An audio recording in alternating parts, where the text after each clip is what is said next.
María, ¿la puedes colocar un poco más grande? Sí, profe, ya lo pongo más grande. Listo. Muchas veces no consultan al médico.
Bueno, listo, chicos. María, ¿listos?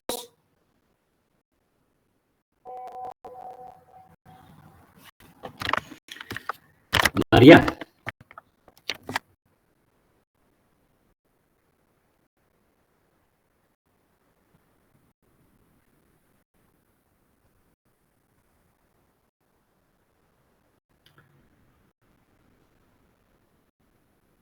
No, es para hola, profe. ¿Me dices cuándo? Listo.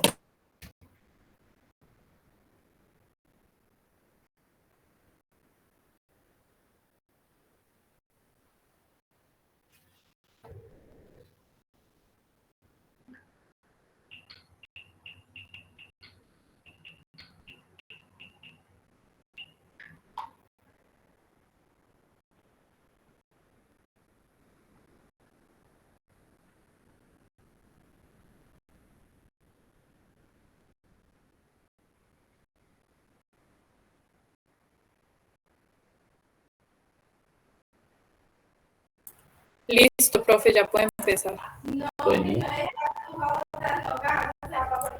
Listo, entonces empecemos la clase hoy que vamos. Los trastornos psiquiátricos más frecuentes en los adultos mayores, pero como tenemos una sola clase, vamos a dedicarnos exclusivamente a hablar de trastornos neurocognitivos mayores, es decir, vamos a hablar sobre lo que llamamos como demencia o síndrome demencial. La clase es un poquito larga. Espero pues que esta hora es difícil, pero que se puedan concentrar. De pronto, en la formación académica que ustedes tienen en la carrera, pues pocas veces irán a escuchar hablar de demencias. De pronto es esta la que les den en psicogeriatría por ahí en décimo. Y de pronto cuando roten con el neurólogo.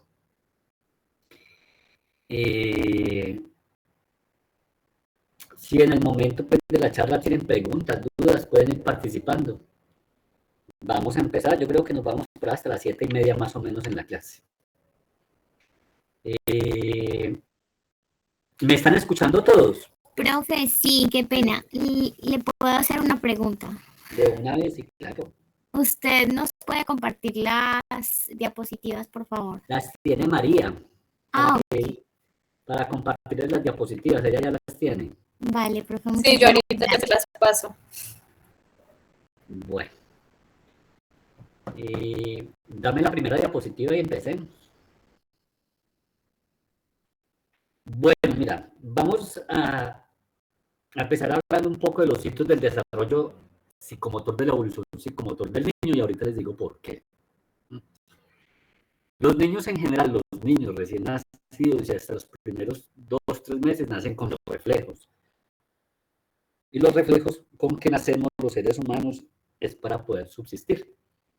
El ser que nace más indefenso sobre los seres vivos de la Tierra es el ser humano, es el que nace más inmaduro. Si ustedes ven, un elefantito nace y a la hora o 2 horas se está parando. Un ternero, un becerro nace y inmediatamente a las 15-20 minutos se está parando y ya está caminando, igual que una cebra. Los seres humanos sí nacemos completamente indefensos, entonces nacemos con una serie de reflejos primitivos. Entre ellos nacemos con el reflejo primitivo de la deglución para poder beber, para poder tomar, para poder buscar la lactancia materna. Nacemos con el reflejo primitivo de respirar. ¿Qué tal que no naciéramos con ellos? Y así lentamente vamos madurando y los niños tienen una serie de reflejos pequeñitos, como es el reflejo de Moro, el reflejo del esgrimista, el reflejo de caminar y una serie de reflejos. Entre ellos tenemos el reflejo de tensión, que es cuando al niño se le pone el dedo en una mano e inmediatamente aprieta. O el reflejo de flexión plantar, que es cuando le pone un dedito y le aprieta un poco fuerte las plantas de los pies y los niños hacen una flexión plantar.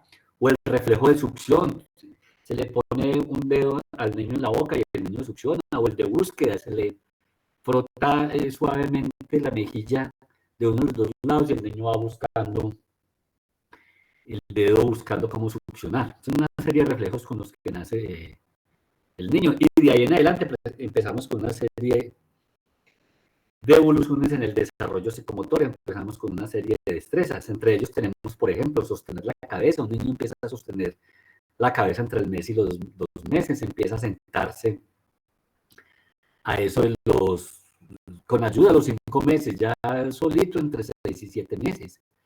Antes de gatear, después de sentarse el niño empieza a gatear, el niño empieza a gatear entre los 7 y los 8 meses.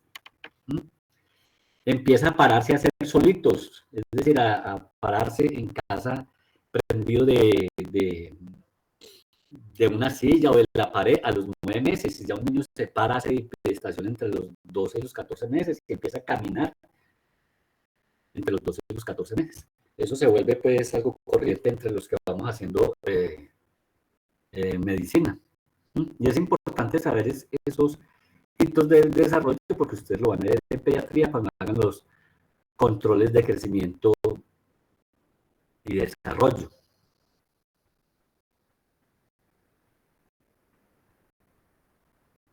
Se me perdieron las diapositivas. Sí, profe, ya las vuelvo a presentar. Que se cerró la pantalla.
Ya logramos las diapositivas. Listo, seguimos. Sí, ya. Bueno, entonces la la anterior, a donde íbamos. Entonces estábamos hablando del progreso del niño. Entonces estábamos diciendo que al año el niño ya camina, a los 18 meses empieza a correr, entre los 18 meses y 2 años ya sube y baja escalas. El niño a los 2 años, a los 24 meses suele controlar esfínteres, dejan el pañal. Y si miramos, los niños van desarrollando la memoria. Lo que nos ha llamado la atención es que los niños se acuerdan en los primeros años, mientras están pequeños, de los primeros 5 años. Ya después de los 5 años, 6, 7 años en adelante, no se acuerdan de los primeros 5 años. Y eso es un bache de memoria que tenemos. Si ustedes se ponen a tratar de recordar lo que ocurrió desde el nacimiento hasta los 5 años, no se van a acordar y no sabemos a qué se debe ese bache de memoria que presentamos. Yo creo que es por la inmadurez y por la falta de madurez de la sustancia blanca cerebral, por la falta de recubrimiento de mielina que tienen los axones nerviosos, pero no recordamos. Entonces podemos decir que los niños, entre comillas, lo que voy a decir, son unos pequeños dementes, porque los niños tienen dificultades de memoria, nacen sin saber caminar, sin saber gatear, sin saber hablar, sin saber escribir, sin saber leer, sin saber hacer cálculos. Los niños son unos pequeños dementes y los niños tienen que ir a hacer una serie de aprendizajes paulatinos para irse desarrollando normalmente. Los niños, en el lenguaje de los niños, a los 6 meses, 7 meses, dicen las primeras, balbucean, dicen da, papá. A los 9 meses están empezando a decir papá, mamá. Al año ya tienen 5 o 10 palabritas, a los 2 años pueden tener unas 200 palabritas. Y a los 4 años, los niños ya deben sostener un diálogo completamente fluido. Igualmente que los niños van aprendiendo a bañarse. Un niño aprende a bañarse solito después de los 4 o 5 años. Aprende a vestirse después de los 4 o 5 años, a cepillarse los dientes bien después de los 4, 5, 6 años, a peinarse por ahí a los 5, 6, 7 años. Empiezan a comer solo después de los 2, 3 años. Entonces, miremos cómo se va aprendiendo este desarrollo y así ya ingresan a la etapa escolar y entre los 6 y los 7 años aprenden a leer, aprenden a escribir, entre los 7 y los 8 aprenden a hacer las actividades aritméticas. Luego, cuando están de 9, 10, 11 años, aprenden a manejar el dinero. Los niños aprenden a tener orientación. Uno no nace con la orientación personal. El niño aprende a atender a su nombre como a los 9 meses. Y un niño aprende a orientarse bien personalmente después de los 10, 11 años. En tiempo empiezan a orientarse por a los 8, 9 años. Y en espacio, yo diría que por a los 13 o 14 años. Suelten un niño hoy por hoy de 13 años en la ciudad de Pereira a ver si es capaz de moverse por todos lados. Él va aprendiendo lentamente.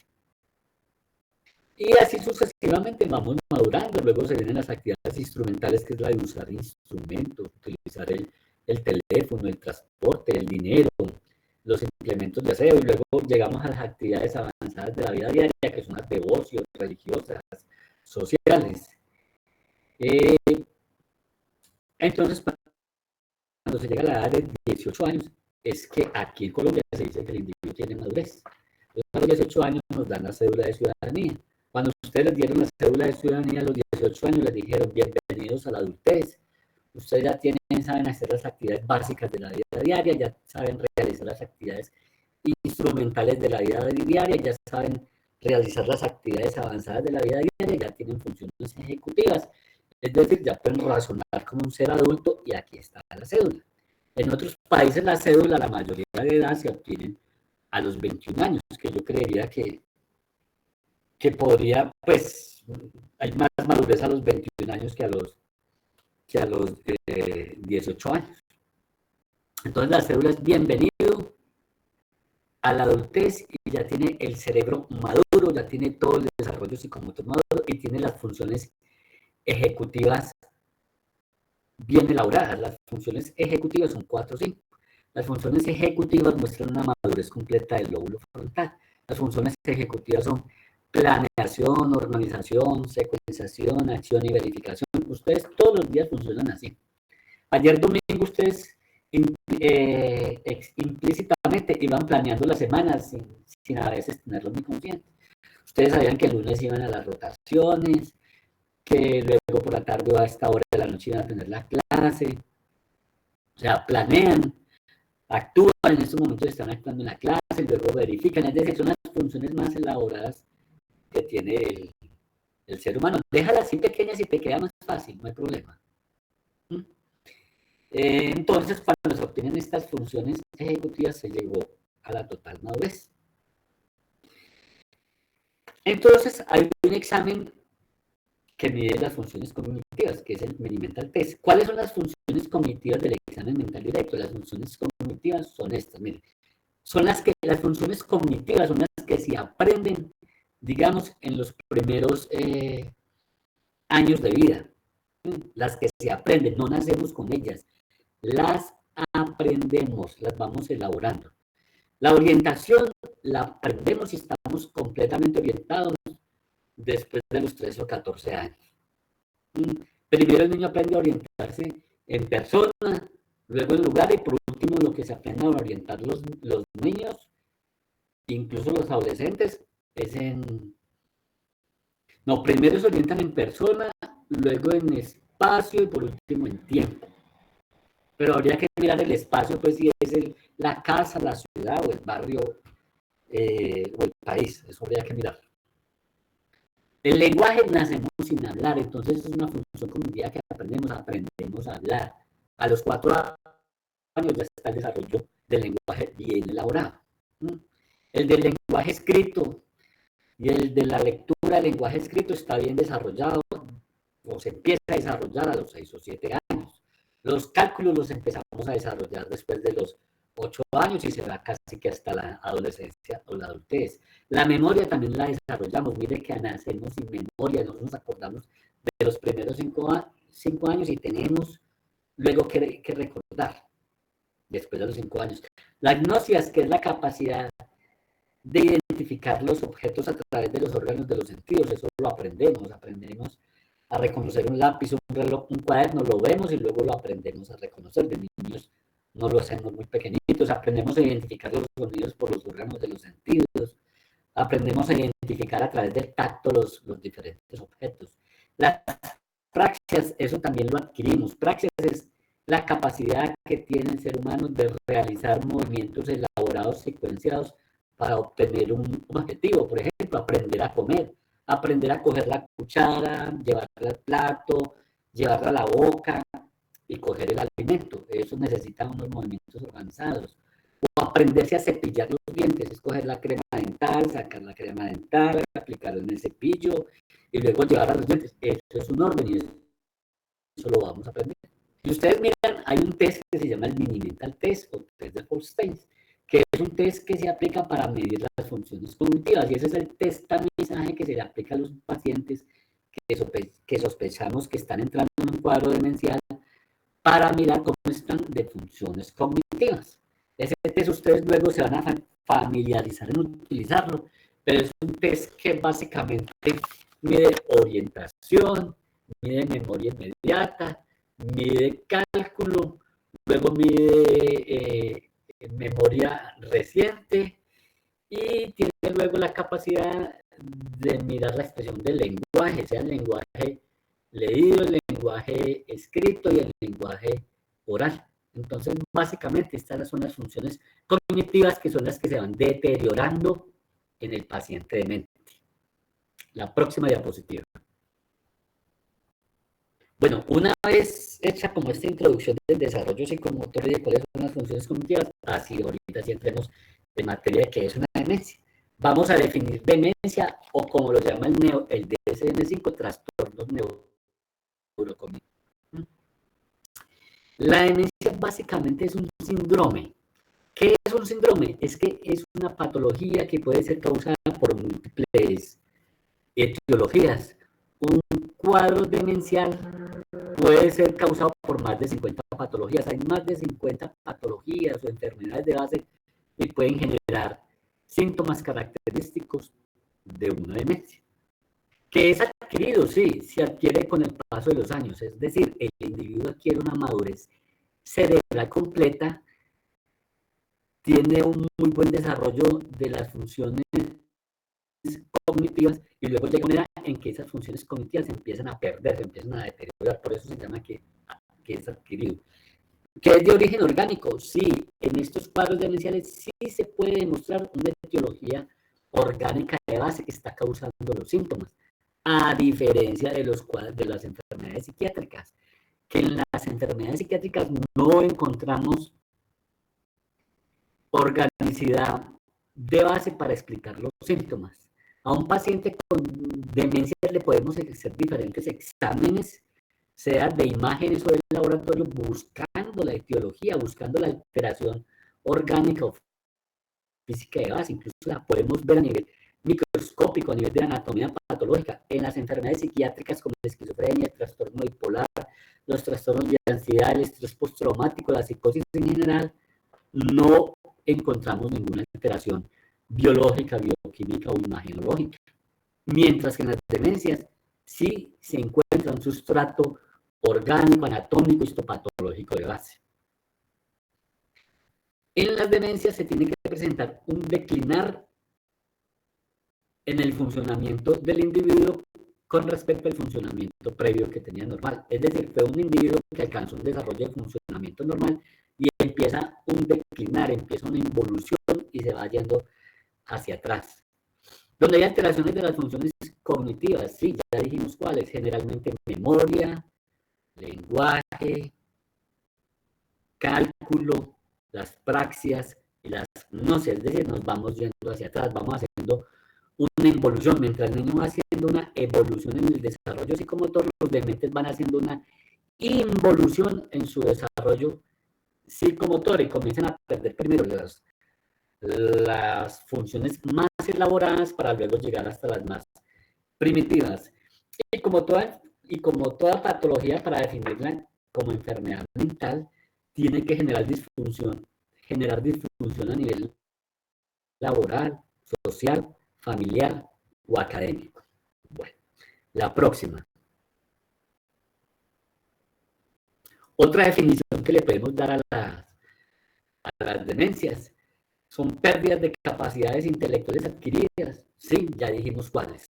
¿Cuáles son las funciones cognitivas adquiridas? Regresión en el desarrollo psicomotor. Sí, el individuo hace una involución total hacia la infancia y le va haciendo en un orden inverso a como las fue desarrollando. Lo último que el individuo aprendió es lo primero que empieza a olvidar. O sea, nos vamos yendo de lo último hacia lo más primitivo. Pérdida de la independencia, es decir, el individuo pierde las actividades instrumentales de la vida diaria y las actividades básicas de la vida diaria, que ya vamos a ver cuáles son.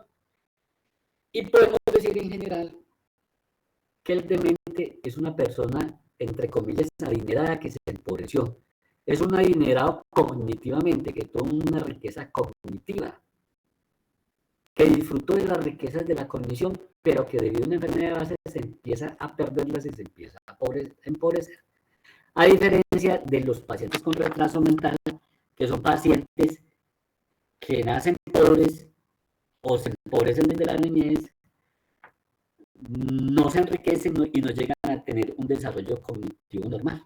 O sea, el paciente con retraso mental es un pobre que queda empobrecido toda la vida.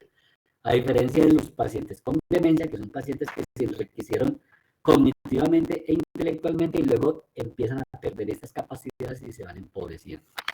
Si ustedes miran a través de las diapositivas, siempre hay unos arbolitos, como estas tres cabezas que tenemos aquí, digamos, tres cerebros, donde inicialmente está bien frondoso, luego vemos que ya hay pérdida de algunas hojas, de unas neuronas, o sea, empieza un deterioro cognitivo leve, y luego hay una pérdida marcada de las hojas, digamos, de neuronas, donde ya hay un deterioro neurocognitivo mayor con un síndrome demencial. La próxima. Bueno, aquí están las ruedas de la vida. Como empezamos, terminamos. Si miramos la primera señora que lleva el cochecito del niño, donde allí todas las actividades básicas de la vida diaria y todas las actividades instrumentales de la vida diaria son dependientes. El niño en el cochecito, en el carruaje, depende completamente de la cuidadora, que generalmente es la madre. Y si miramos el último dibujo del señor en la pantalla de ustedes a mano derecha inferior, mano derecha, vemos que el hombre vuelve a su cochecito, pero ya el cochecito no es un carruaje, sino una silla de ruedas, donde aquí la cuidadora es una enfermera, y el individuo ya perdió todas las actividades básicas y las actividades instrumentales de la vida diaria. Es decir, como empezamos, generalmente podemos terminar, nacemos sin pelo, bueno, algunos, no todos, pero muchos nacemos sin pelo y nos vamos sin pelo. Nacemos sin controlar esfínteres y nos vamos sin controlar esfínteres. Nos vamos sin aprender llegamos sin aprender a caminar y nos vamos sin aprender a caminar. Por eso, como la siguiente diapositiva, el comienzo y el final son iguales, hay que aprovechar el intervalo. Aquí el niño está aprendiendo a caminar en un caminador y el abuelo está terminando de caminar en un caminador. O sea que la niñez y la vejez son más o menos los extremos de un mismo desarrollo psicomotor, donde el uno está en evolución y el otro está en involución. La próxima.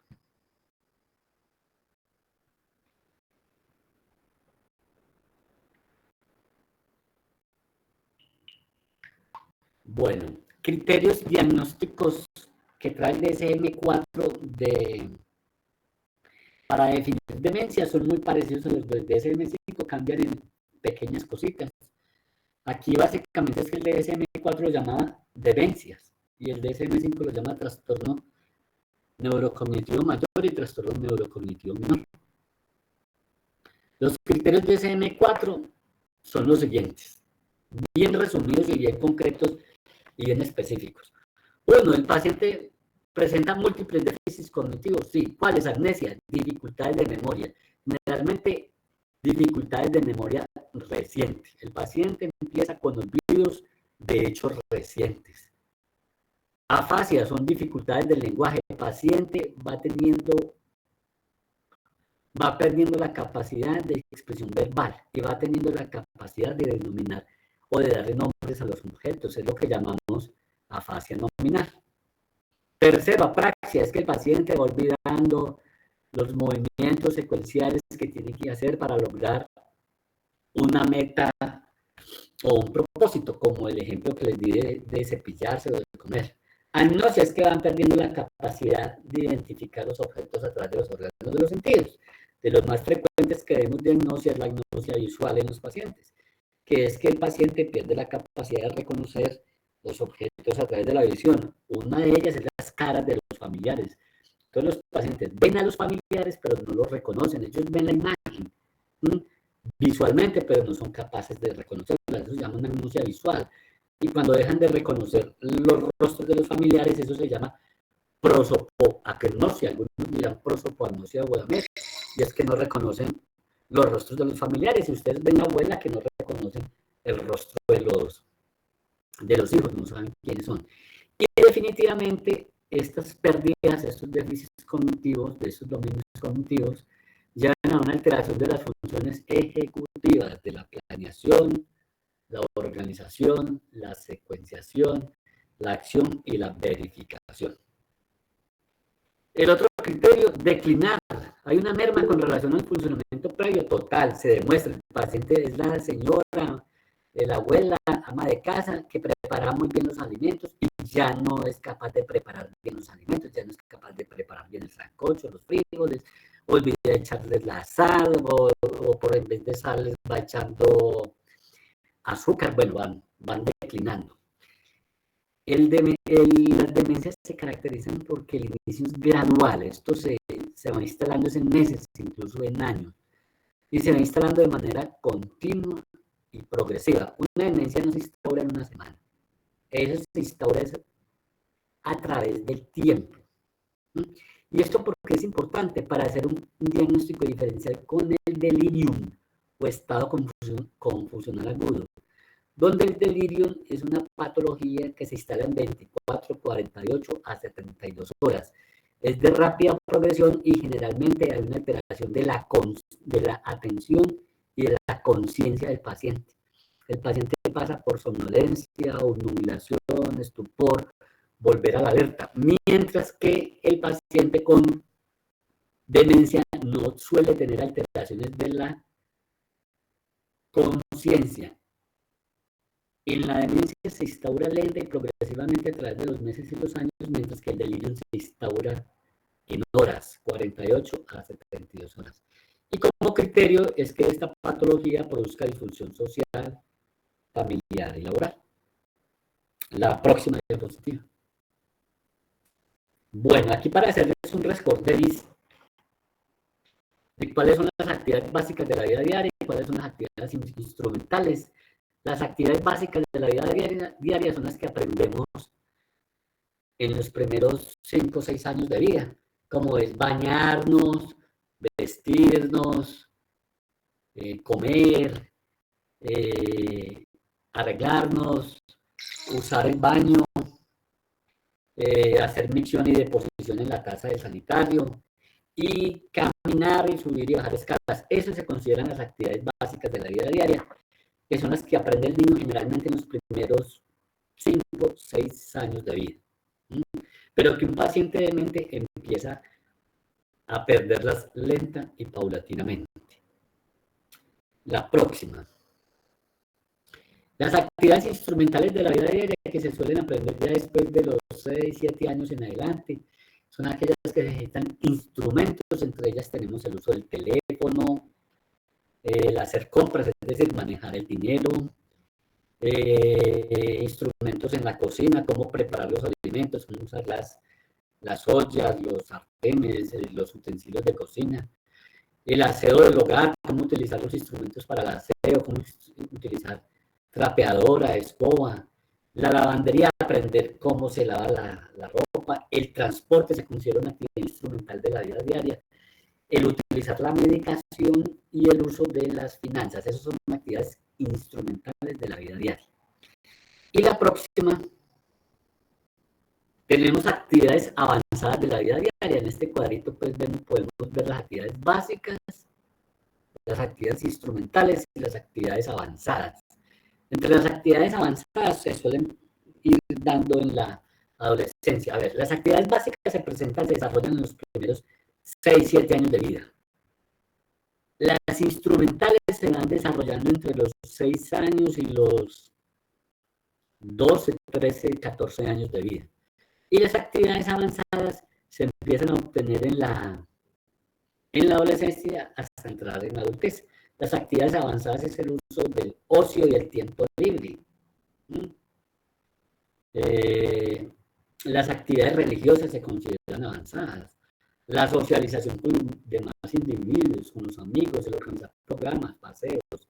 Las actividades deportivas, el trabajo y los viajes, eso se consideran actividades avanzadas de la vida diaria. Un niño, claro, y un adolescente pueden viajar, sobre todo un niño, pero las actividades avanzadas en los niños dependen de la decisión que tomen los padres. Bueno, próxima diapositiva.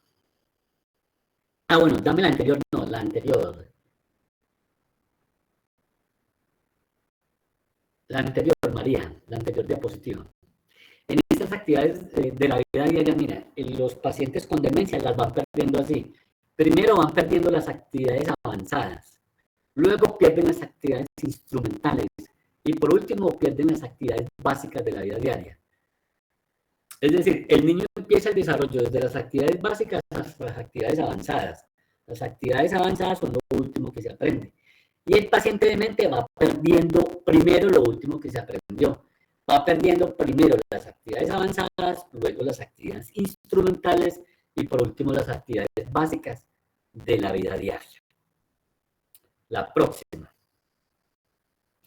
Entonces hay un señor, no sé si era neurólogo o geriatra, que se dio una escala que se llama el GDS, es la Global Deterioro Escala, la escala de deterioro global de Reisberg, donde él realiza una serie de o describe una serie de estadios donde aparecen descritos como los comportamientos o la pérdida de las habilidades cognitivas, de las actividades básicas e instrumentales que van teniendo los pacientes con demencia a nivel que va progresando esta patología. Entonces habla de un Reisberg 1, del GDS1 o Reisberg 1. GDS1 Reisberg 1 es una persona completamente normal, que no tiene ningún problema de memoria, ni de lenguaje, ni de praxias, ni de hipnosis, ni de orientación. O sea, un paciente que tiene un mini mental test de 30, es decir, son ustedes, completamente normales. El Reisberg 2 también se considera normal, donde el mini mental test va entre 28 a 30 y es un individuo completamente normal. Aquí lo único que hay en este paciente a veces olvida, pero son lo que se llaman olvidos normales o benignos con el paso de la edad. Es cuando uno no recuerda ciertas cosas, o es el fenómeno que se va presentando en las personas alrededor de los 45, 55 años, que es el fenómeno de la punta de la lengua, que sabe qué es lo que tiene que decir, pero como que no olvide, tiene que hacer esfuerzo para recordar. Pero el individuo funciona completamente normal. Ese es el Reisberg 2. O sea, el 1 y el 2 son normales. ¿Cuándo empieza ya aquí la patología? En el Reisberg 3. En el Reisberg 3, que se denomina deterioro cognitivo leve. Aquí el paciente sí tiene una dificultad de memoria que es más reconocida por el paciente que por el médico o por los familiares. Y el paciente identifica que tiene problemas de memoria. Pero a pesar de que él identifica que tiene problemas de memoria, es independiente en todas las actividades básicas e instrumentales de la vida diaria y todavía puede hacer algunas actividades avanzadas de la vida diaria. Es decir, ya comienza a tener ciertas dificultades, pero en las tareas muy elaboradas, por ejemplo, en las cuentas y en la contabilidad, pero el individuo sigue siendo funcional. A este Reisberg 3 se le llama deterioro cognitivo leve, o en el DSM-5 lo llama trastorno neurocognitivo menor. Aquí el mini mental test ya está entre 25 y 28 puntos, y este es como el punto de corte y donde hay que mirar. Más o menos el 10% de los pacientes con deterioro cognitivo leve se van demenciando por mes. O sea, de cada 100, 10 se van demenciando, digo, por año. De cada 100, cada 10 se van demenciando por año. O sea que a los 8 años podemos decir que el 80, el 90% de los pacientes con deterioro cognitivo leve pudieron haber pasado un cuadro demencial. Un 10 a un 20% de los pacientes con deterioro cognitivo leve se regresan a un funcionamiento normal. Bueno, ya vamos con el Reisberg 4. A partir del Reisberg 4 ya hablamos de demencia. El Reisberg 4, el Reisberg 5, el Reisberg 6 y el 7 es demencia. El 4, generalmente el mini mental test está entre 20 y 25, y en el Reisberg 4 es donde hay problemas cognitivos, sobre todo de tipo amnésico. En el 4 es donde el individuo empieza a perder la memoria, es decir, es la fase de los olvidos frecuentes, y los olvidos son evidentes ya para los familiares. El 4 es cuando el paciente empieza a preguntar lo mismo, no recuerda las fechas, no recuerda que los hijos lo visitaron, ya lo vamos a ver un poco más amplio. El Reisberg 5. En el Reisberg 5 el mini mental test está entre 15 y 20, y aparte de tener las dificultades mnésicas, las alteraciones de memoria, comienzan a tener alteraciones del lenguaje, es decir, alteraciones afásicas, comienzan a hacer afasia nominal, ya no son capaces de darle los nombres a los objetos y comienzan a tener alteraciones conductuales y psiquiátricas. Aquí aparecen ya las alteraciones conductuales y psiquiátricas, y aquí es donde generalmente el neurólogo lo remite ya al psiquiatra, en el Reisberg 5, pero ahorita nos están llegando mucho la consulta en el Reisberg 4.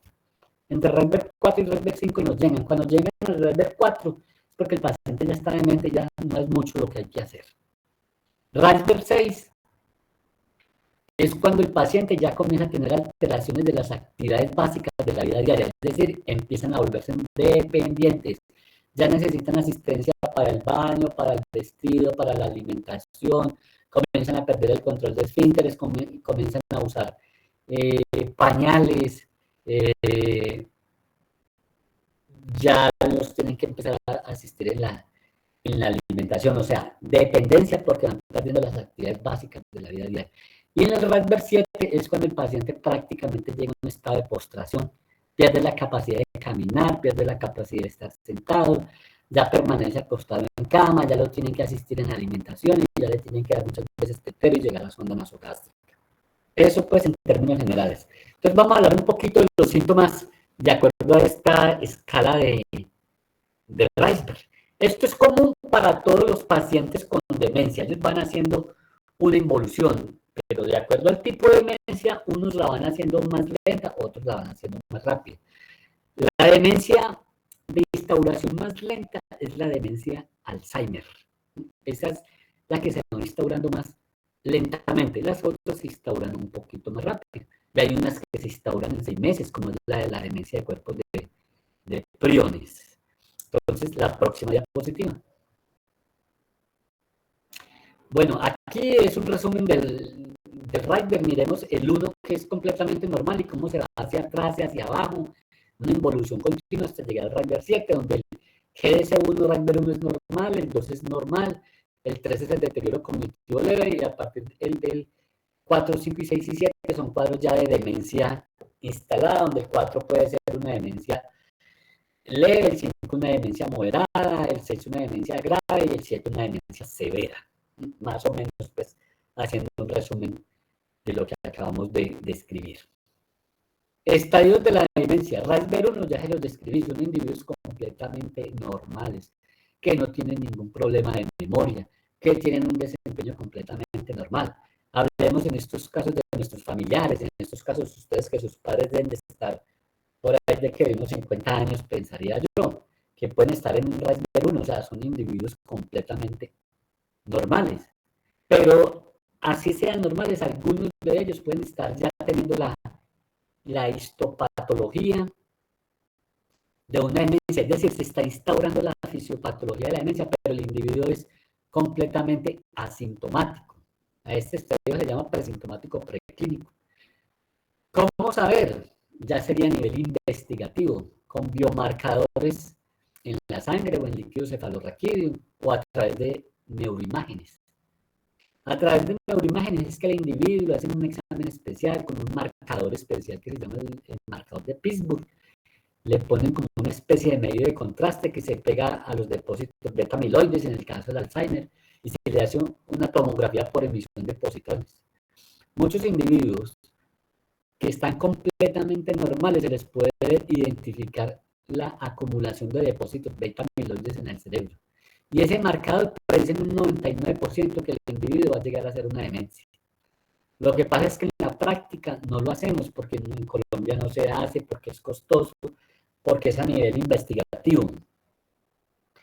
Pero yo creo que a futuro muchos individuos, sobre todo los que tengan antecedentes familiares pesados de demencia, se le podrían hacer exámenes y este examen de tomografía de emisión de positrones buscando depósitos beta amiloideas que nos diga, vea, este individuo es normal, pero tiene riesgo de irse a una demencia. En la práctica no lo hacemos, no lo hacemos. En el estadio 1, que es completamente normal, el mini-mental test está en 30 puntos, es decir, completamente normal. Ahí miramos el arbolito frondoso, lleno de hojas y hasta con animalitos, o sea, está lleno de neuronas. La próxima.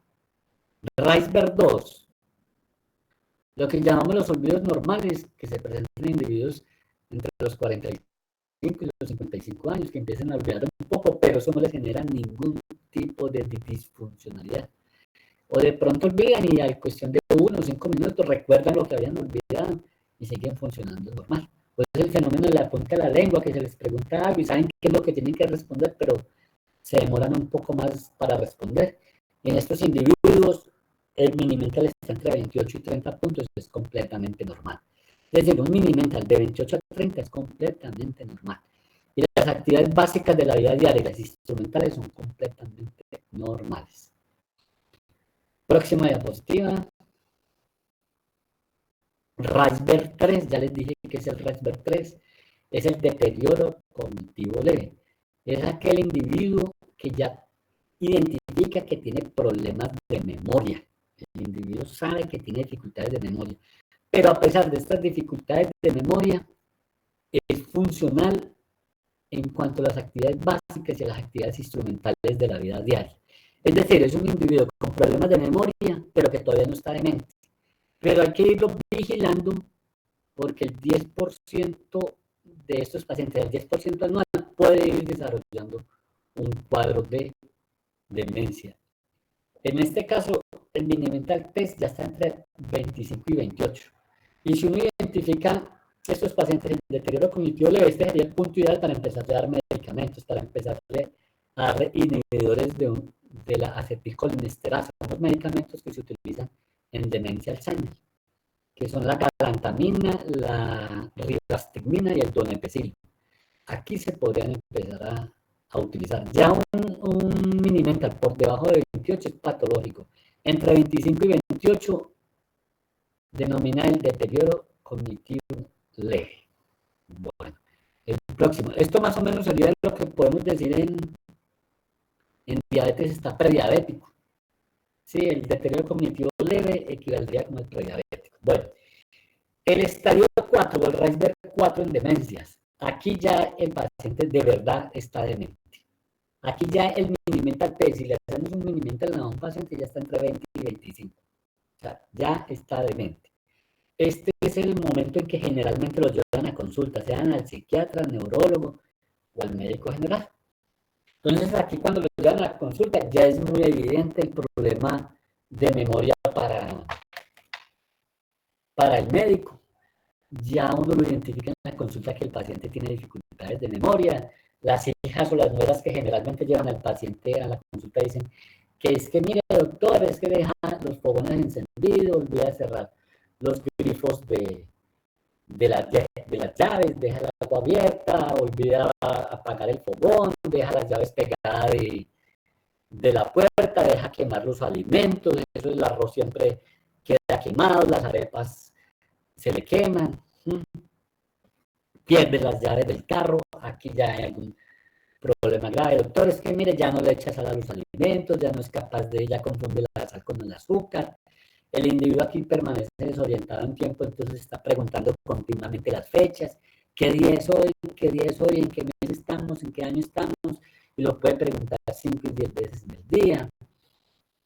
Pregunta continuamente lo mismo, si ya llegó el hijo de Estados Unidos, cuándo llega el hijo de Estados Unidos, y a pesar de que le dicen 5 y 10 veces lo mismo, lo sigue preguntando. Empiezan a perder o extraviar los objetos, se extravían las gafas, se extravían las llaves, no encuentran el dinero, empiezan a guardar encuentran en qué lugar lo colocaron, entonces empiezan a sospechar de que los demás le están robando. Guardan objetos y no recuerdan en dónde, es muy frecuente esto, o guardan o ponen objetos en lugares no apropiados, como por ejemplo poner el reloj en la nevera, guardar los zapatos en la nevera, y una serie de cosas inapropiadas. Fue muy frecuente que el hijo visite al paciente por la mañana, a la mamá por la mañana y por la tarde. Bueno, ¿dónde está Juanito, que no viene a visitarme hace unos meses? Entonces las hijas le dicen, mamá, él la visitó esta mañana, y ella dice que no, y no empieza a recordar. Aquí el Mini-Mental ya está instalado 20-25, el paciente ya tiene una demencia que se puede clasificar como leve o periodo amnésico, es decir, es la demencia con pérdida de memoria. Importante. La próxima. Aquí se viene el Reisberg 5, donde el paciente ya tiene una alteración de la memoria y ya tiene alteraciones conductuales, comportamentales, y se comienzan a presentar los síntomas psiquiátricos.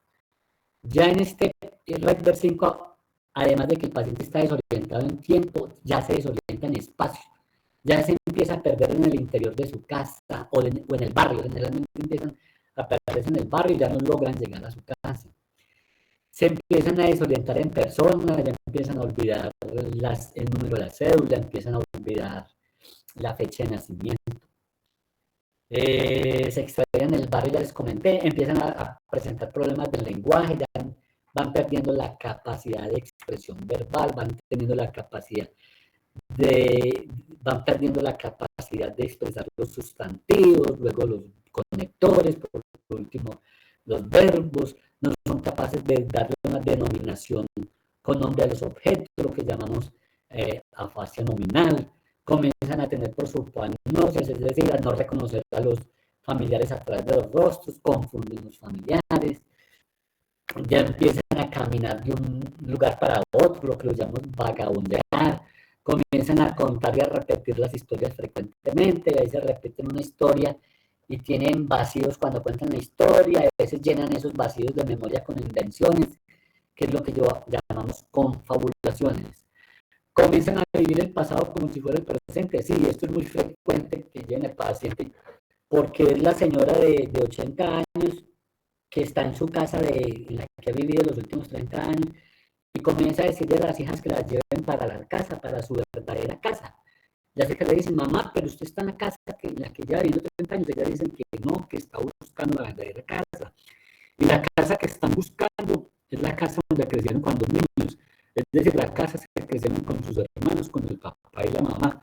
¿Por qué? Porque se le ha borrado mucha información del presente y de cierto pasado, pero le quedan información es del pasado, de cuando eran niños. Entonces comienzan a vivir las vivencias, valga la redundancia, de la niñez como si fueran el presente, el de ahora. Y por eso es que comienzan a hablar de los familiares fallecidos como si estuvieran vivos. Comienzan a preguntar por el padre y la mamá y se ponen a llorar porque el papá y la mamá no están al lado, porque el papá y la mamá no han llegado del colegio, perdón, no han llegado del trabajo. Entonces comienzan a extrañarlos y los empiezan a buscar. O empiezan a hablar de sus hijos como cuando eran niños, entonces empiezan a buscar los niños por todos lados. ¿Qué será que el niño no ha llegado del colegio? ¿Qué será dónde estarán los niños? Entonces, a pesar de que las familias les explican que los niños ya son ellos y que ya están grandes, ellos siguen viviendo en el pasado. Y se comienzan a poner muy combativos para el baño, le van cogiendo como temor, pereza al agua, y cuando los van a bañar, empiezan a ponerse combativos, a ponerse irritables, hostiles y agresivos. La próxima.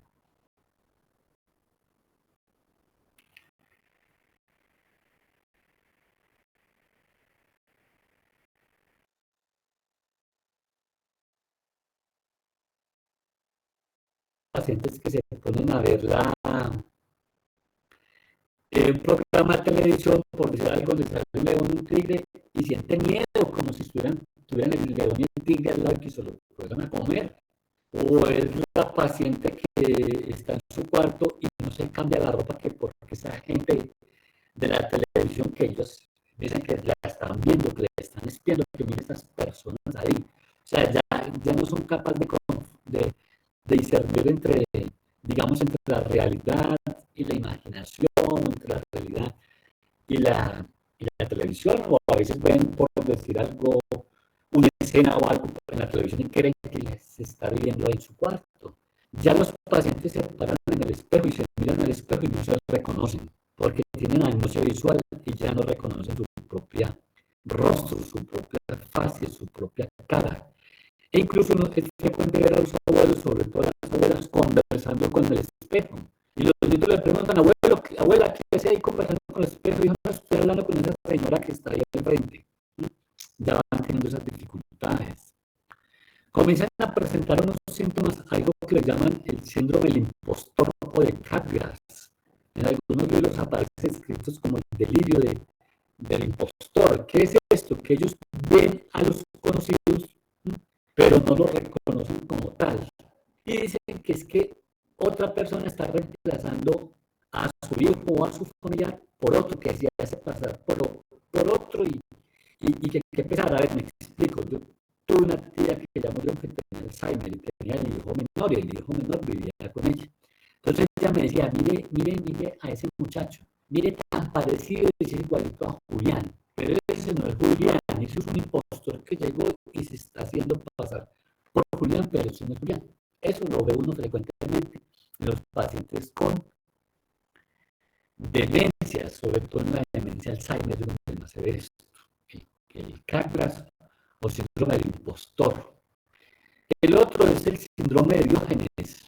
Algunos lo llaman el delirio de Diógenes, que es el mismo síndrome de ruina o acumulación. ¿Qué es esto?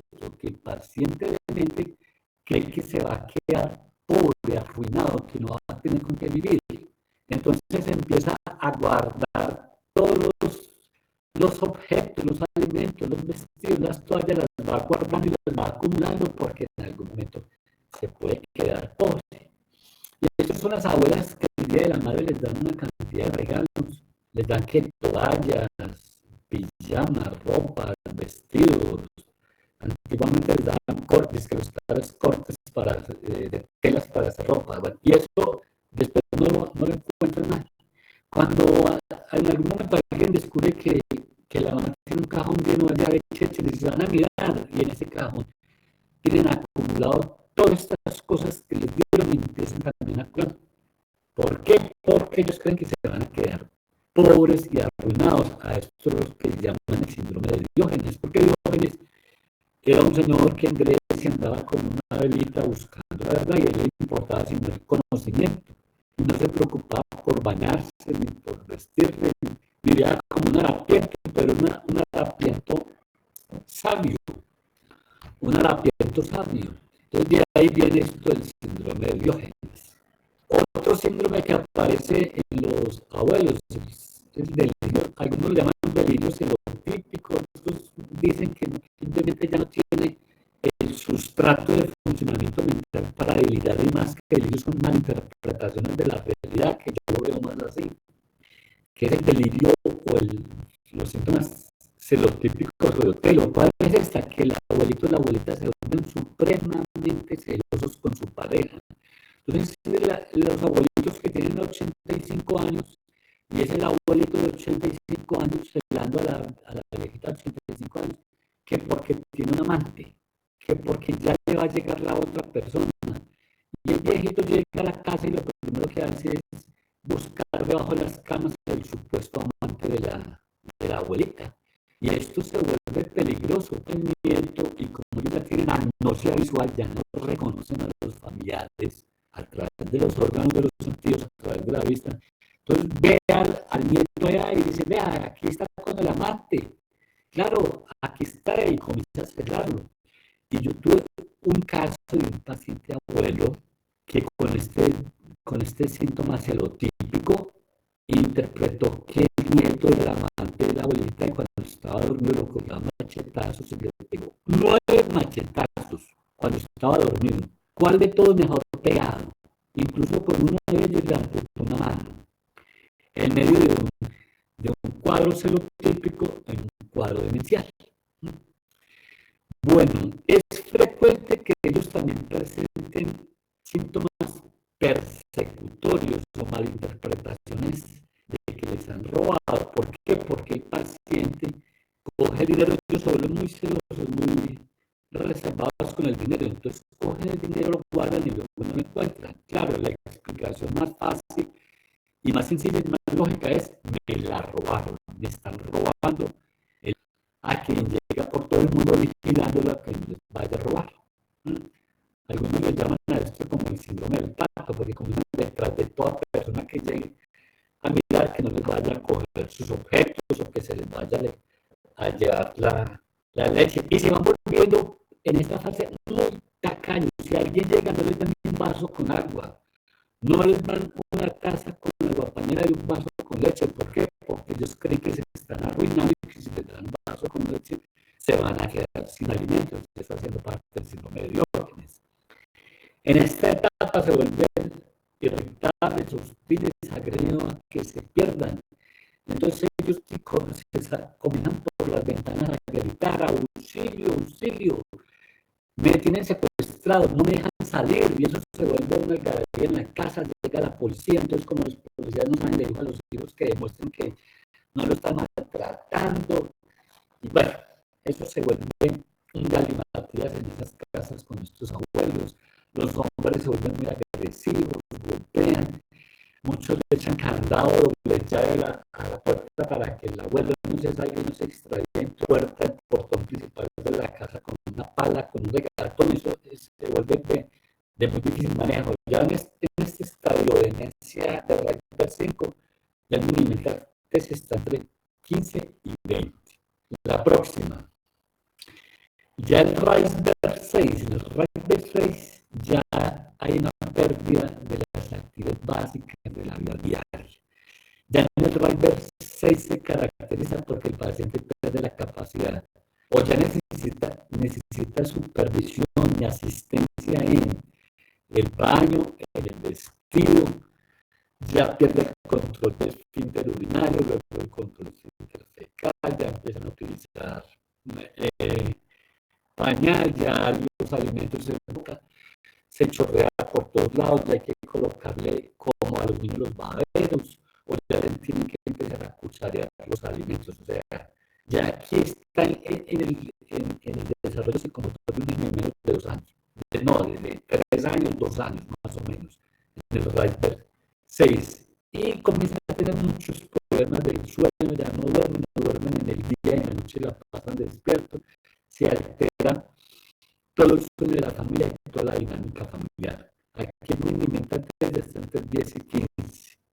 Y el Rydberg 7 es un estado de postración, de dependencia total, donde el individuo ya pierde la capacidad de la bipestación, pierde la capacidad para caminar, ya sus músculos están muy rígidos y ya el individuo está en la cama y aquí ya va perdiendo la capacidad de expresar palabras, ya si no es capaz de sostenerse sentado y se acuesta nuevamente, ya no es capaz de comer, o si come, si le dan líquidos, si le dan con tetero, y muchas veces hay que ponerle una nasogástrica o hacer una gastrostomía. Una gastrostomía es hacerles un rotico en el estómago para darle los alimentos por vía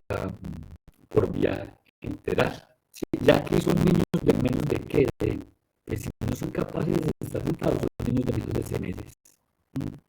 Ya están equivalen a niños de 5 meses, de 4 meses, 2 meses, incluso un mes. Cuando les ponen la sonda nasogástrica o la sonda para gastrostomía, hagan de cuenta que es un niño que le están colocando el cordón umbilical, o sea, ya casi que están en periodo fetal. Entonces, miren cómo las demencias es una regresión, una involución de una etapa de la adultez desarrollada a una etapa de involución completamente hacia la niñez extrema, incluso hacia la vida fetal. Si miramos aquí, esto es un árbol que ya, mejor dicho, fue talado y cayó aquí al suelo y quedó completamente postrado. Bueno, la próxima diapositiva. Entonces, esto es un resumen de lo mismo, del GDS, como empezamos del 1, 2 hasta llegar al 7, del árbol frondoso al árbol que se le cayeron las hojas, al árbol que fue talado y quedó nomás la raíz. La próxima. Bueno, epidemiología de las demencias. La demencia más frecuente en nuestro medio, en los países occidentales, es la demencia Alzheimer. Yo diría, aquí es el 60, pero yo diría que el 70, el 80%, pongámosle un 70% de las demencias en nuestro medio son debidos a la enfermedad de Alzheimer. A diferencia de Oriente, sobre todo en Japón, donde la mayoría de las demencias allá son vasculares. ¿Por qué? No sé. Pero allá es más demencia vascular que Alzheimer. En Occidente es más Alzheimer que vascular. Luego, en Occidente, la segunda causa de demencias, que yo diría que es un 10-15%, es la demencia vascular. La demencia sea por infartos cerebrales grandes o por infartos cerebrales medianos o por infartos cerebrales pequeños o por microinfartos cerebrales múltiples. Eso puede llevar a una demencia. El otro porcentaje es la demencia mixta, que una vez se encuentra un paciente con clínica de demencia Alzheimer y en las imágenes empiezan a haber muchos infartos cerebrales. Esta demencia parece mixta, tiene de Alzheimer y de vascular. Ya los otros dos porcentajes de demencia que vemos, pero eso se ve 2 al año, pues, siendo mucho, es la demencia frontotemporal y la demencia de cuerpos de Lewy. Esa ve 1 o 2 por año de cada una de esas dos. Y ya venimos con las otras demencias. Una demencia que se ve frecuentemente en Colombia es la demencia por trauma craneoencefálico, sobre todo por traumas craneoencefálicos moderados a severos. En nuestro medio, en el ejército y la policía la veíamos frecuentemente cuando iban al hospital, era por accidentes en operativos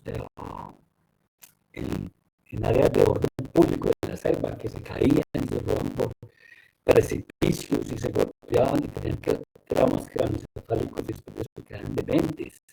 Ahora vemos pacientes con demencias secundarias a trauma craneoencefálico en accidentes de tránsito, sobre todo en motocicletas.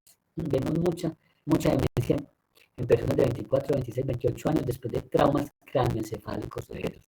Para los que tienen moto, mucho cuidado, pueden pasar desde unas personas completamente normales a llegar a estar bajo el tratamiento del psiquiatra y neurólogo por efectos de trauma craneoencefálico. Próxima diapositiva. Bueno, en cuanto a la epidemiología, es un problema muy frecuente. Yo les puedo decir que en estos momentos en el Hospital Mental de Risaralda yo veo más demencias, en consulta externa veo más pacientes con demencias que trastorno bipolar o que esquizofrenia. En estos momentos las demencias son el cuarto problema en salud pública.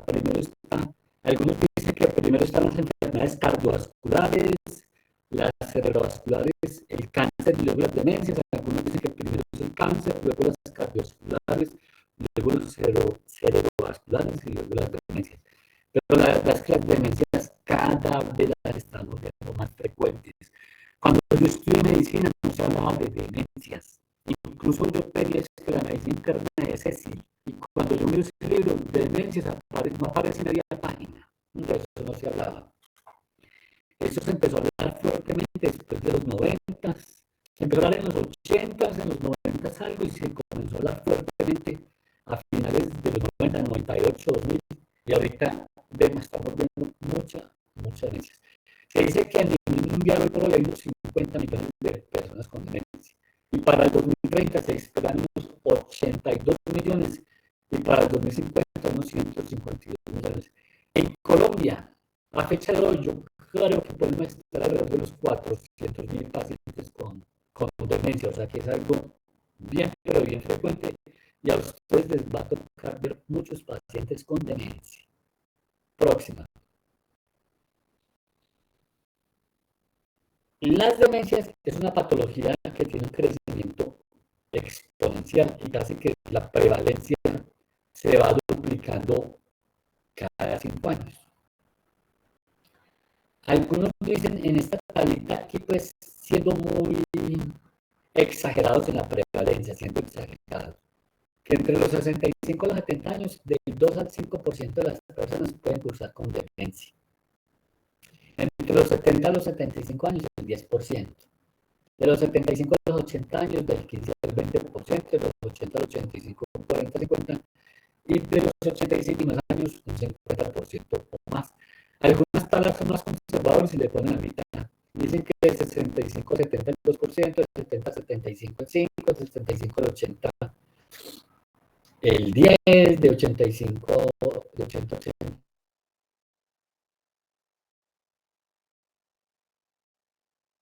Entonces, mejor dicho, yo diría que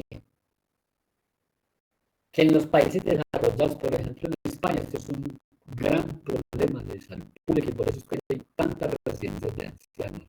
¿Por qué? Porque en España, sobre todo en Madrid, en los países que rodean al Mediterráneo, las personas duran mucho. Parece ser que eso está asociado a la dieta mediterránea, es decir, al uso de alimentos cocinados al vapor, o por el uso de aceite de oliva, o por el hábito que tienen ellos de tomar vino, una copita antes o después de los alimentos, por el uso de las frutas del olivo, ¿cómo se llama? Las olivas, las aceitunas. Y porque ingieren mucha comida de mar. Parece ser que eso aumente la esperanza de vida. Y España y los países mediterráneos en estos momentos tienen muchos individuos longevos que están alrededor de los 90 años de edad. Próxima diapositiva. Bueno, aquí tenemos un cerebro a la izquierda de sus pantallas, un cerebro normal. Un cerebro que tiene unas buenas circunvoluciones y los surcos lineales apretados y la fisura o la fisura interhemisférica normal. El cerebro de la izquierda pesa más o menos 1.200, 1.400 gramos, 1.500 gramos, que es el peso de un cerebro normal. En el el cerebro a la derecha tenemos un cerebro de un paciente con demencia degenerativa primaria tipo Alzheimer, donde hay atrofia de las circunvoluciones, hay ensanchamiento de los surcos y hay un ensanchamiento de la fisura interhemisférica. Si ustedes ven aquí, esto es visto de la parte superior y donde está más atrofia las circunvoluciones, aquí es en el lóbulo parietal y en el lóbulo frontal. El lóbulo occipital no tiene atrofias. En el Alzheimer se atrofia primero el temporal, luego parietal y luego el frontal, o temporal, frontal y parietal. El occipital no se toca en la demencia Alzheimer. De pronto en otros tipos de demencia, sí. Próxima diapositiva. Bueno, vamos a entrar a las clasificaciones de la demencia. Eso es de acuerdo a la edad de inicio, de acuerdo al lugar que afecte, de acuerdo a si es reversible o irreversible, de acuerdo a si es degenerativa primaria o adquirida. Bueno, de acuerdo a la edad de inicio, hablamos de demencias de inicio temprano y demencias de inicio tardío. Demencias de inicio temprano precoz son aquellas que se inician antes de los 65 años. Generalmente que se han iniciado, se inician a los 35, 38, 40, 42 años de edad. Yo tuve la oportunidad de hace 2 meses ver a un paciente con una demencia de inicio temprano, me lo mostró la doctora Catherine Salazar. Es una paciente con demencia Alzheimer de inicio temprano, era un paciente por allá de una parte de Antioquia que se llama Yarumari, que está en un estudio especial, que tiene un doctor, un neurólogo científico que tiene en Colombia, que se llama el doctor Lopera, Francisco Lopera, y es un doctor neurólogo que tiene una clínica de demencias en Medellín, y si se dedica nomás a estudiar a demencia de inicio temprano, y ha mapeado 7 troncos familiares donde aparece la demencia Alzheimer de inicio temprano, y suelen aparecer entre los 35 y los 40 años de edad. Ese paciente que yo vi era un paciente de esos que está en un estudio, un paciente completamente demente, pero de 35 años. Y está, no, déjala. Y está la anterior, la demencia de inicio tardío, que son aquellas que inician por encima de los 65 años. La mayoría de las demencias que nosotros tenemos son de inicio tardío, por encima de los 65 años, pero yo tengo algunas pacienticas con demencia de inicio temprano. Tengo una paciente que a los 52 años se inició con una demencia frontotemporal. Tengo 1 o 2 frontotemporal de inicio temprano. Pero la mayoría de los que nosotros vemos son demencias de inicio tardía, es decir, después de los 65 años. Próximo. Bueno, las demencias también se pueden clasificar si se presentan más a nivel cortical o a nivel subcortical. Las demencias corticales, es decir, que afectan sobre todo la corteza cerebral, se caracterizan porque el paciente, cuando uno lo observa, lo ve muy bien, se ve un viejito muy bien puestecito, con unas facies muy conservadas, unas facies muy vívidas, donde aparentemente el paciente se ve muy bien, y uno no cree que el paciente esté tan deteriorado cognitivamente como cuando lo entrevista. Y cuando uno entrevista a esos pacientes se encuentra que tiene problemas de memoria, de lenguaje, de cálculo y praxias. Es decir, tienen un gran compromiso neuropsicológico, pero físicamente se les observa muy bien. Generalmente no tienen parecias, no tienen ningún signo de focalización. La clásica de la demencia cortical es la demencia Alzheimer, donde el paciente está muy perdido, pero físicamente se le ve muy bien. Esa es la característica de las demencias corticales. Miremos las demencias subcorticales, la próxima. Bueno, aquí están los ejemplos de las demencias corticales. La clásica es el Alzheimer. Las demencias frontotemporales también se consideran demencias corticales. La demencia multiinfarto, o sea, pequeños infartos cerebrales que afectan la corteza cerebral, se considera de este tipo. Y una demencia que yo nunca he visto, que es una demencia por priones, que se llama la enfermedad de Creutzfeldt-Jakob, se considera una demencia cortical. Yo nunca he visto una enfermedad de esa. De pronto los neurólogos en los servicios de urgencias, si las puedan ver, porque el Creutzfeldt-Jakob es una enfermedad que es rápidamente progresiva y deteriorante en cuestión de 6 meses. Esto es lo que llaman la enfermedad de la vaca loca, o las neuropatías espongiformes. Pero la verdad, yo en la práctica clínica en el hospital mental nunca he visto una enfermedad de Creutzfeldt-Jakob. Próxima. Bueno, aquí tenemos una imagen de un cerebro normal a la izquierda, donde las circunvoluciones son amplias, los surcos son bien estrechos, la cisura de Silvio está bien estrecha y donde el hipocampo está totalmente conservado. Y a la derecha podemos ver un cerebro de un paciente con demencia Alzheimer en estadio 4, donde el cerebro está involucionado, donde las circunvoluciones están atrofiadas, donde la cisura de Silvio está bien dilatada y donde el hipocampo está bien atrofiado. Y si observan, el cuerno temporal en el lóbulo temporal izquierdo está bien dilatado. Eso lo vemos clásicamente en pacientes con demencia tipo Alzheimer en estadios ya importantes. Están ya en DGS 5 y 6 para adelante. La próxima. Aquí como para contarles que mire, que en demencia sí podemos encontrar marcadores imaginológicos, lo que no encontramos en enfermedades psiquiátricas. Si ustedes miran, a ver, si ustedes miran, esto es una resonancia, son varias resonancias nucleares magnéticas. Si miran la del centro superior, ustedes pueden mirar una letrica que dice MTA. MTA quiere decir medial temporal atrophy o atrofia temporal medial.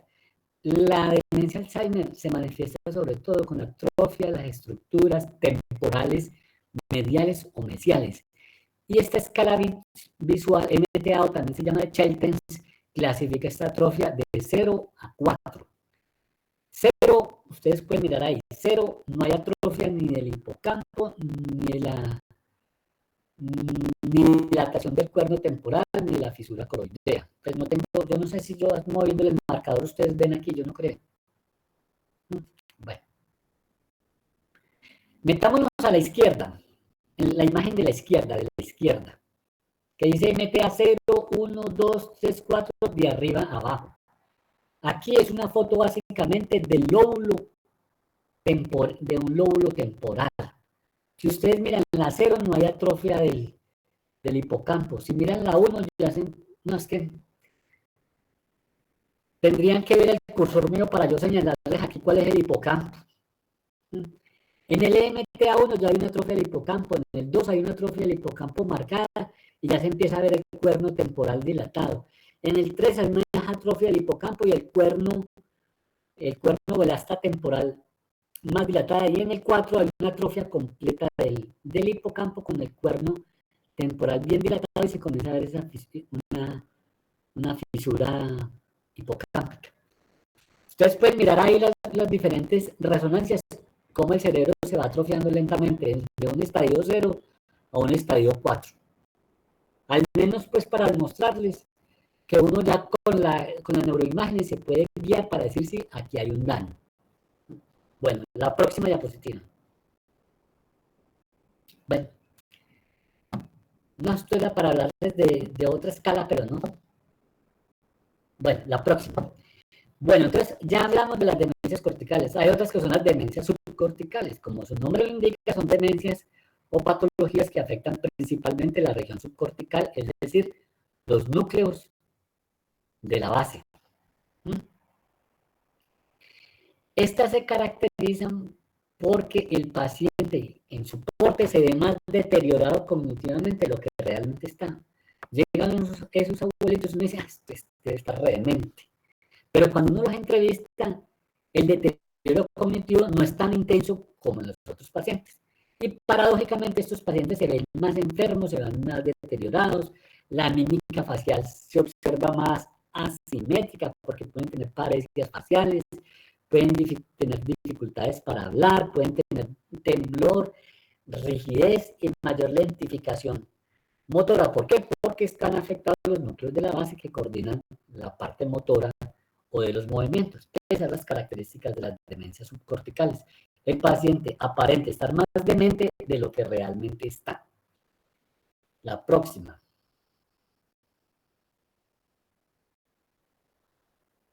Entonces, ¿cuáles son las demencias subcorticales? Son la enfermedad de Huntington, que yo he visto unos 2 o 3 casos en el hospital mental, demencias por enfermedad de Huntington, que se caracteriza, pues empiezan es con alteraciones de los movimientos, hacen movimientos coreicos.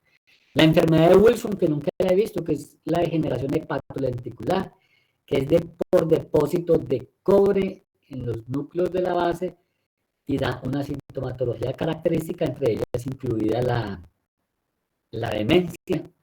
La enfermedad de Parkinson, como ustedes saben, la enfermedad de Parkinson se afecta principalmente la sustancia negra a nivel del mesencéfalo. Y en la muerte de las neuronas de la sustancia negra a nivel del mesencéfalo da la enfermedad de Parkinson. Y el 50-60% de pacientes con la enfermedad de Parkinson, después de 8 años de tener esta enfermedad, se les puede adherir síntomas demenciales.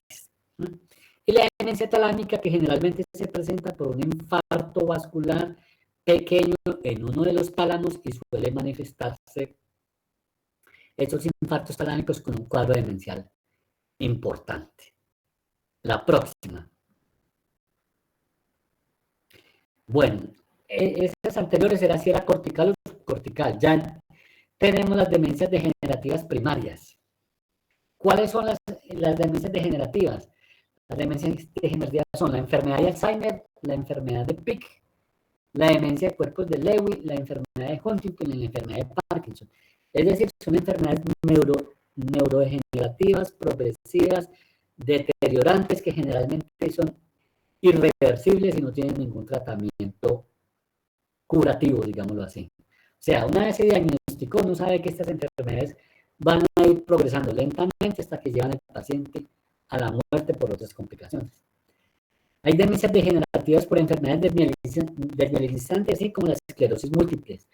Hay demencias degenerativas por enfermedades transmisibles, en este caso por los priones, una enfermedad priónica, como es la enfermedad de Creutzfeldt-Jakob y el CURU, que son enfermedades dadas por una partícula proteica infectante que se llama prión, pero vuelvo y le repito, nunca he visto un caso de estos. Próxima.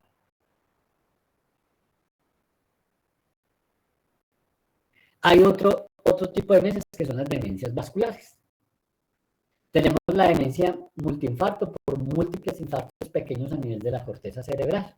Uno le pide la resonancia al paciente y ve algo como la imagen que está en la parte inferior, que son múltiples infartos en la corteza. A veces está la demencia lacunar, que es que a nivel de la sustancia blanca uno ve una serie de cavernas.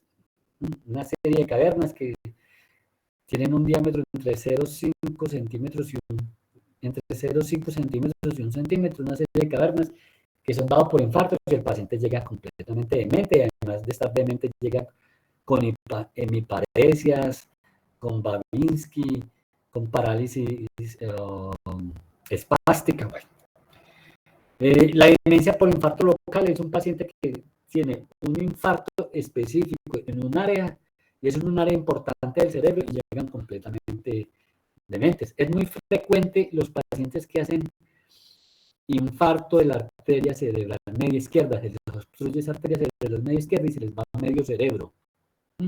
Les va generalmente el hemisferio cerebral izquierdo, que generalmente es el hemisferio cerebral dominante y es donde está el área del lenguaje, y los pacientes, después de 6 meses de haberles dado el infarto, los llevan a consulta porque tienen problemas de memoria, de lenguaje, de praxis, y es un paciente completamente demente. Demencias por hipoxia cerebral, sí. Un paciente que hace una fibrilación ventricular, pasa 5 minutos con una caída del gasto cardíaco, no tiene un buen flujo de perfusión a nivel cerebral, y son pacientes que a veces les hacen la cardiodesfibrilación, pues los llevan a ritmo sinusal y el paciente lo salvan de que se hubiera muerto de esa arritmia ventricular. Pero 2 o 3 meses después el paciente completamente demente, con problemas de memoria, de orientación, del lenguaje, quizás recuerde el pasado. O sea, quedó vivo, pero quedó completamente demente. O pacientes con hipoxia cerebral crónica por EPOC, que se acompañan de apneas del sueño y que tienen otras patologías, podrían llegar a ser demencias por hipoxia. Bueno, la próxima. Demencia secundaria, sí. Están las demencias por causas infecciosas. Una meningitis tuberculosa en un adulto puede generar una demencia. Yo tuve un paciente, un policía como de 32 años, que le dio una meningitis tuberculosa y quedó completamente demente. Olvidó hablar, leer, escribir, reconocer los colores. Tenía una niña como de 4 o 5 años y la esposa decía que estaba aprovechando para enseñarle a la niña y enseñarle al esposo otra vez todas la parte cognitiva. O sea, estaba volviendo a empezar con el desarrollo psicomotor, sobre todo el tipo cognitivo, después de una meningitis tuberculosa. Neurosífilis es muy frecuente que la sífilis no tratada y no diagnosticada después de unos 20 años terminen presentando un cuadro demencial secundario a la sífilis. Esta demencia de la sífilis le dicen, creo que es la parálisis supranuclear progresiva. La parálisis progresiva primaria. Bueno, tiene un nombre, la demencia en la sífilis, y se puede ver. Antiguamente, antes de la aparición de la penicilina, los hospitales mentales por allá en 1920 y 1930 estaban llenos de pacientes con demencia por sífilis. Con la aparición de la penicilina, pues afortunadamente ya estos cuadros son tratables. Hoy con algunos de ustedes vimos una paciente con farmacodependencia que tenía una sífilis reactiva 64 diluciones, pero afortunadamente ya le habían hecho el tratamiento, le colocaron penicilina benzatínica 2.400.000 unidades cada semana por 3 semanas. Tenía una sífilis seguramente primaria y una secundaria, pero le hicieron un tratamiento como para una terciaria. Ya esa paciente, pues al menos vamos a hacer una prevención de que nos llegue a una demencia sifilítica. El SIDA no tratado, el VIH que no se diagnostica a tiempo y llega a SIDA, puede generar demencia, aunque esto ya prácticamente no se ve con los nuevos tratamientos antirretrovirales. Hay una encefalitis, que es la encefalitis viral por el herpes. Es una encefalitis que se ve, no es muy frecuente, pero se ve. El herpes virus tiene mucho tropismo por llegar al hipocampo. Y cuando llega al hipocampo, destruye las neuronas del hipocampo, sobre todo las neuronas piramidales del hipocampo, y el paciente queda completamente demente. Si ustedes ven la figura de abajo, esto es una resonancia nuclear magnética. Y donde ven las flechitas, ven unas zonas hipointensas, unas zonas blanquitas. Este es un paciente que tuvo una encefalitis viral, una infección por herpes simple que se fue al hipocampo izquierdo, y tiene edema vasogénico alrededor. Estos pacientes generalmente quedan con problemas marcados de memoria. Miremos aquí más abajito el corte frontal de este paciente, donde se ve comprometido sobre todo el hipocampo izquierdo. Estos pacientes suelen presentar cuadros demenciales al hospital mental. Yo tuve un paciente con una demencia secundaria, una encefalitis viral por un herpes, cuando quedan vivos, porque a veces esta encefalitis viral es muy agresiva, muy violenta, y los pacientes suelen fallecer. Yo tuve en el rural, cuando hice rural hace mucho tiempo, una niña de 6-7 años que comenzó con un cuadro gripal y se manifestó siempre con un cuadro gripal, náuseas, vómito, y alguna vez ya me la llevaron en un estado confusional severo. Remitimos a esta niña, le hicieron una resonancia y encontraron que estaba con una encefalitis viral. Esa niña finalmente en una semana falleció. Bueno, otras causas de demencia, las demencias por deficiencias vitamínicas. La deficiencia de vitamina B1 puede producir el síndrome de Wernicke. El paciente alcohólico desnutrido generalmente tiene deficiencia de vitamina B1. Y si a los pacientes ustedes les ponen en los servicios de urgencias líquidos endovenosos con glucosa para mejorarlos, estos pacientes en cuestión de 30 minutos, una hora, están haciendo un delirium o encefalopatía de Wernicke. Es decir, esa destroza que ustedes le pusieron en esos líquidos se vuelve tóxica para un paciente que tenga deficiencia de vitamina B1. Tóxica es que suele matar las neuronas que están alrededor de la acueducto de Silvio, en toda la línea media del tallo cerebral. Se necrosa toda la línea media del tallo cerebral, incluidas la sustancia gris periacueductal. Y esos pacientes hacen un síndrome de Wernicke, hacen un delirium, hacen una dificultad para la marcha y se les altera el sexto par craneano, entonces hacen una endotropia bilateral, es decir, llegan como viscos, con parálisis del músculo motor ocular externo, llegan mirando hacia adentro. Y si a esos pacientes no se les hace tratamiento con vitamina B1, de ponerle una ampolla llave de vitamina B1, se necrosa toda esa zona longitudinal del tronco cerebral, del tallo cerebral, y con el tiempo, al mes, 2-3 meses, quedan totalmente dementes y hacen un Korsakoff. Es decir, son pacientes que pierden la memoria reciente. Por eso se llama síndrome de Wernicke-Korsakoff. El agudo es el delirium agudo, pues, la instalación aguda de la enfermedad, y Korsakoff es cuando ya se manifiesta crónicamente. Generalmente este Wernicke-Korsakoff es generada iatrogénicamente por los médicos en los servicios de urgencias.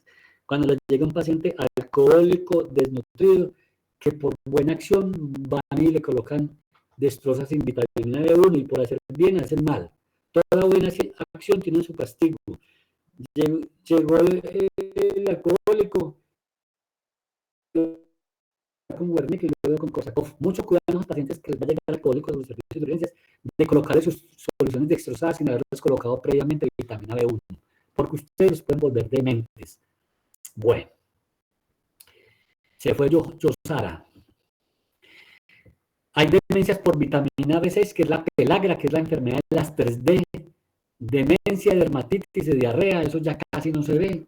De pronto lo van a ver ustedes en los hospitales generales con el neurólogo, los pacientes con demencia por pelagra.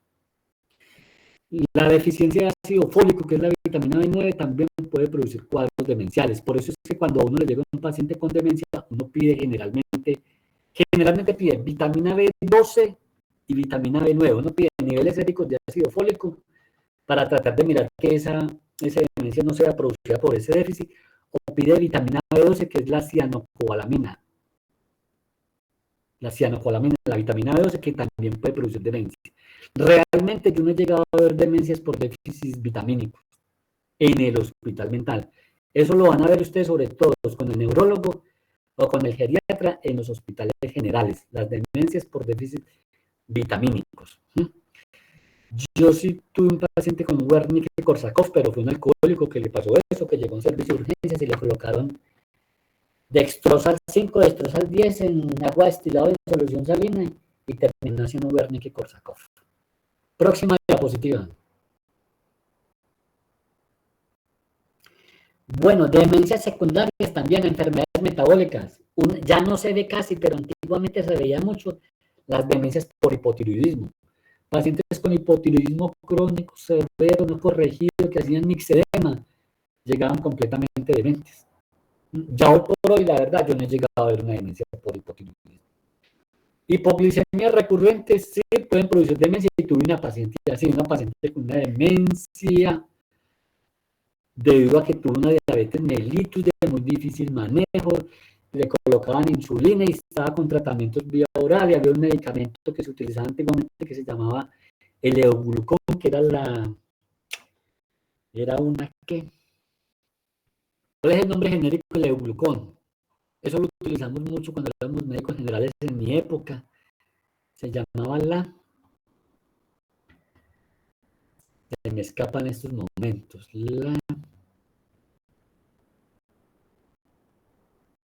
Bueno, no recuerdo. Era un hipoglicemiante oral que producía muchas hipoglicemias severas, y los pacientes se les bajaban esas glicemias 30 y 40 y perdían el conocimiento, y luego lo recuperaban cuando les daban tratamiento con glucosa. Y muchos de estos pacientes comenzaban a hacer fallas severas, marcadas de memoria, y encontraba uno que terminaban entrando en un cuadro de demencia. Por esos productos creo que los sacaron del mercado.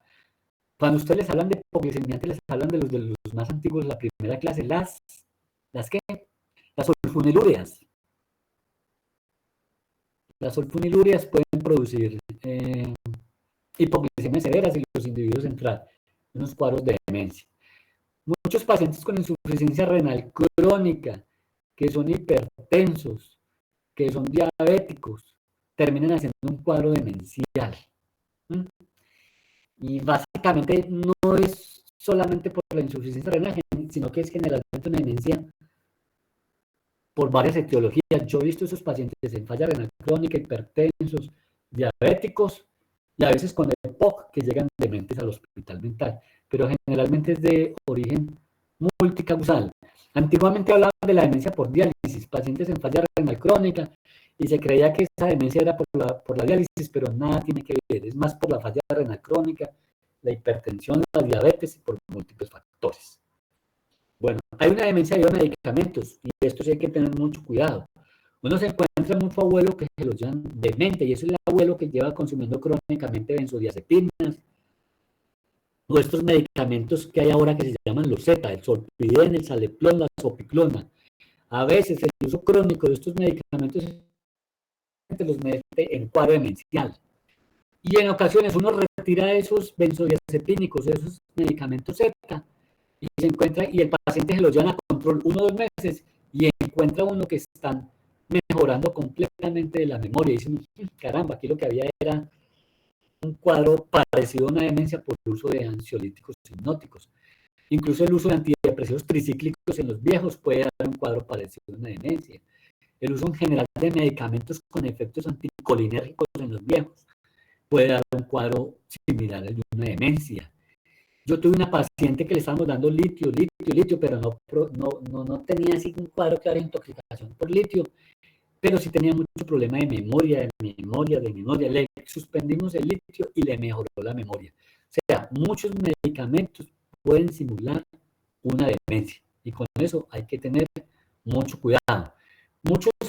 Mire, yo tuve una paciente, una abuela, que le querían robar una casa a las nietas, unas nietas, y empezaron a darle a esa abuela Sinogran crónicamente, leomepromacina, y la llevaron a consulta con varios médicos, y sí señor, le hicieron diagnóstico de demencia.